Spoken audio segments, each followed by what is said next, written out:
We appreciate everybody who has. Let's do some law and disorder. In the criminal justice system, the people, pimps, addicts, thieves, bums, winos, girls who can't keep an address, and men who don't care, are represented by two separate yet equally important groups. A cop, a flatfoot, a bull, a dick, John Law. You're the fuzz, the heat, you're poison, you're trouble, you're bad news. These are their stories. In the highest court in the land, the Supreme Court, they deal with the extreme right, the evangelical right. And as I've told you before, the evangelical right has effectively infiltrated the high court. They've done it in the form of specific people like Clarence Thomas. I'd suggest that Gorsuch and Kavanaugh fall into that category. Certainly Amy Coney Barrett, right? These are people who reflect a dim view of secularism, right? Of a society that doesn't have religion at both the core and at its legislative core. And we think, at least I think, of a better society as a society that may be, on a personal level, the citizens may be underpinned by morality that's informed by some scripture or religion or whatever. But there are plenty of people who have the perfect sense of what to do, work in moral and ethical ways, who are not religious at all. They may not even believe in God, and yet they do. So the idea somehow that God and religion needs to be woven strongly into every fabric of the legislative process and the governmental process, I think is objectionable. Okay. Well, it's against the law. Don't we have separation of church and state for a reason? It's against the law, but it's increasingly ignored. I mean, it just, and we can detail chapter and verse here. And of course, all of those justices that have been recently appointed to the court and confirmed to the court, they all come out of the extreme Christian right. It used to be sort of constitutionalists. They were thought of that way. But the Federalist Society is about installing in our courts, not only the Supreme Court, but throughout the judicial system, those who have a strong adherence to Christian doctrine. And they want that Christian doctrine expressed in law. And so you can say separation of church and state, but look at the very issues involving religious liberty that are sitting before the court now, on the website designer, on the wedding cake maker, etc. And so I come to this story today in Law and Disorder. Former evangelical activist says that he dealt with the Supreme Court in private conversations and meetings over dinners and over private lobbying that went on with the justices. That's not right. It's not right. And they sought to work their way into the social circles of conservative-leaning U.S. Supreme Court justices. Now, these are already conservative-leaning justices, and yet that's not enough. You have to infiltrate their social structure, which is what they did successfully. They had prayers, meals, warm personal greetings, he said. They occasionally even traveled in an effort to, quote, embolden the justices to advance their policy agenda. This guy ran an evangelical nonprofit, and he testified before Congress just late last week. We were doing the Friday show with all the stuff that we do on Friday, so I didn't get a chance to work this in. But I wanted to tell you, this guy, I thought he even gave compelling testimony before Congress about this. Throughout this ordeal, and remember, this is a guy who successfully had his extreme Christian, when I say extreme Christian, I mean he feels as though, as we were saying, that religiosity should be expressed in the most extreme ways, in every way possible, with these justices and with the law. So it's coming from that place that he says this: throughout this ordeal, I had to look deeply at what my cohorts and I did at the Supreme Court. I believe we pushed the boundaries of Christian ethics and compromised the High Court's promise to administer equal justice. He led a group known as Faith and Action. He now describes himself as, quote, a dissenting evangelical. He said he recruited and trained stealth missionaries. The project was called Operation High Court. They worked to bolster the justices' conservative views on issues including abortion, same-sex marriage.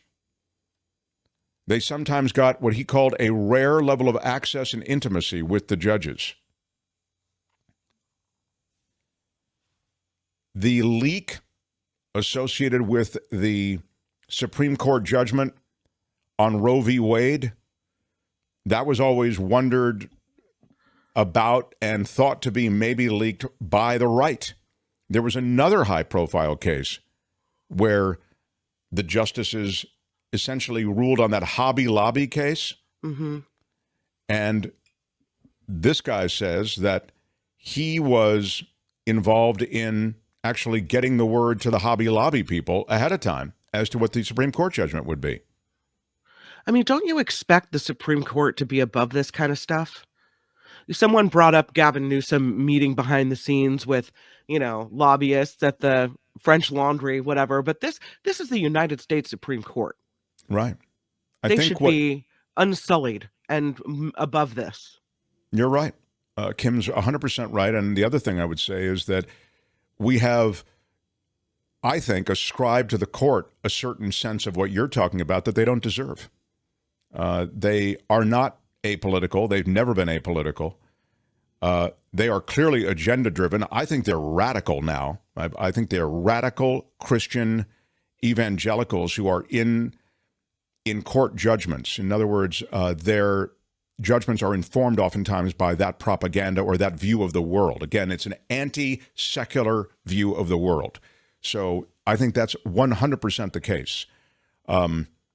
I also think, and this is a side note, this has nothing to do with religion, the court, and I've detailed all the different ways, they are super business friendly. So if you're taking on a corporation, and by the way, the only way to take on these corporations is to make them pay damages for toxifying water supplies or screwing consumers over a long period of time. This has to be done. The court is always in the corporate polluter's side, 100% of the time with this configuration of the court. Huge in Japan says just because it should be doesn't mean it is. Exactly. I mean, sadly, that is the case. So the deal on the Supreme Court is not only is it highly political, but you see the ways in which, and this guy was just talking about it, how it's been infiltrated on a personal level, on a social level, how the social circles that the justices run in oftentimes help to influence their agenda. How about this, though? Meantime, a fake Romeo charmed more than 100 women with promises of romance, money, a life with him. And then what did he do? Kim, you know. He stole. He scammed them. He scammed them. This guy, what a jerk. Yep. It's pretty brutal. I agree. That's not fake. That's real. Exactly. It's not. Thing he said scam his on looks to these too? women, This doesn't look like a Romeo to me. He doesn't. You want to put his looks up, Albert? Show everybody what he looks like. He told the ladies that he was trying to scam. Listen, I don't really care about your physical appearance. All I care about is what you have inside. Yeah. He has on his booking picture that Albert has referred to, I presume that's a booking picture. He's got a herpes sore working there. I would have lost that or put some makeup on it or something. But this guy is sort of the American version of the Tinder swindler. His name is Patrick Giblin. Wooed women with stories of his respectable family. His father was a judge. He had beachfront property in Atlantic City. Said he worked in the casino industry. He was ready to settle down, is what he told women. More interested in a woman's inner beauty than her outward appearance, as Kim was saying. His cons predated the whole world of Tinder and that whole online dating world. His scams date as far back as early 2000s, back when he was in his 30s. He's now 58. He went by Pat, and I guess he was a charismatic guy. He assured women that their weight, height, and other physical features were not an issue, according to the federal criminal complaint. It says he created numerous accounts in his name on dating sites in the United States and Canada. It's nice that he was working across the border, too. He would build a rapport with women over the long phone conversations. Then he started asking them for, if you guessed money, give yourself a ding. Yeah. He gave them just a little bit. I'll pay you back. Right. Various excuses for financial emergencies, including that his car broke down and that he needed funds to free up winnings from a gambling tournament. That's an odd excuse, I have to say, but all right, seemed to work for him. That's oddly specific too. Yeah, you got to go specific on a lie, I guess. He does look Joe Boxy. I think that's a reasonable. Joe Box and Little Anthony. Yeah, he's got a Joe Boxy. I'm sure with the emergence of dating sites, it just added to his venture. He was the most excited for this. It's like, are you kidding me? You're making it that much easier for me now? There's like 4 different apps that I could reach out to women here. It is true. The explosion of dating apps only probably was a good thing for him. Vilma wants to call him Pat the Rat. Yeah. Giblin's scams were first exposed after he was charged with 1 count of extortion for allegedly scamming a woman in Ohio. That was in March of 2005. After that, the FBI said he used the same telephone dating services to con women nationwide for 5 years. He victimized more than 60 women, according to the report, pleaded guilty, was sentenced to 115 months in prison. But that was just the beginning. He was still working it. The amount of romance scam victims Giblin violated, this is a quote, in the U.S. over the years is a number we've never seen tied to one scammer. Nobody has ever put something like this together that I've ever seen. Yeah, I guess it was a pretty... The Michael Jordan of never scamming. seen anything like it before. What's that, Albert? The Michael Jordan of scamming. The Michael Jordan of scamming. He was the guy. Have you ever seen anything like this? No, I've never seen anything like it before. There is nothing in our history that quite compares to this. Yes, I know. Anyway, Albert, you don't realize this, but I believe, just to digress, as we finished up with this guy who I guess is an unprecedented scammer in the dating world, I think we live in the age where that's the go-to thing that everybody says about everything. We've never seen anything like this before. We've never seen anything like this before when it relates to politics. We've never seen anything like this before when it comes to weather. We've never seen anything like this before when it comes, you can feel it. That is the go-to thing, which is why we have like 7 of these things from people saying we've never seen anything like this before. But these FBI agents say they've never seen anything like this before. Yeah, and he has eras too, just kind of like how Michael Jordan had his 80s era and then the 90s era. He had an era here from 2005. This most recent era from 2019 to 2021, he scammed about a dozen women out of for $37,000. So, yeah, with all this money, he could get like his buy out some renters in the city here.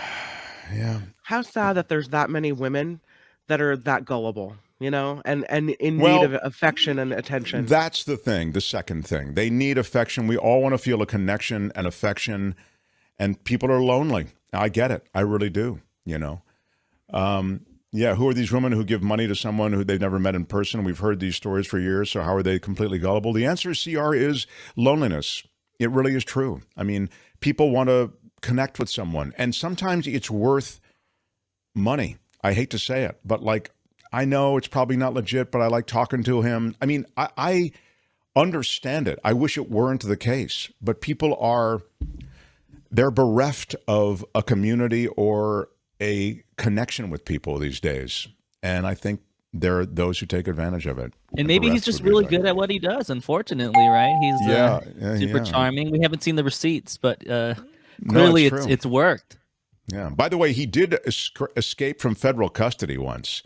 I always feel like those are, In 2012, federal officials put him in a residential reentry program in Philly. He was given a day pass to find a job in Atlantic City, but he never returned. Became a fugitive. Day pass for a gambler in Atlantic City. Wow. Yeah. Wow. That's really that's a wild idea. Yeah. His father, the judge. It's a wild idea, but it just might work. Yeah. Anyway, he scammed a lot of people. They recovered cell phone, money transfer receipts, notebooks containing treasure troves of information, physical descriptions, interests, hobbies of the different women he interacted with, so he was able to, fill in all the details. The women from all over the country, Wisconsin, Minnesota, South Carolina, New York, Ohio. Wow. Anyway, they got him. He's escaped a couple of times, but they've got him now. We could use someone with those skills if we just use it for good, right? Maybe make him a spy or something. He obviously could get information from people and money. So right. If he'd only use his powers, we could rebuild this guy. Yeah. For goodness and niceness. I like the way you think. It's a wild idea, but that's the Mark Thompson Show. Oh, you got to play the end of Law and Disorder. Tune in again next time for more Law and Disorder. We have on the Mark Thompson Show. All right, that's it. Let's roll. Hey, let's be careful out there. Yeah. Now you could do the Mark Thompson Show.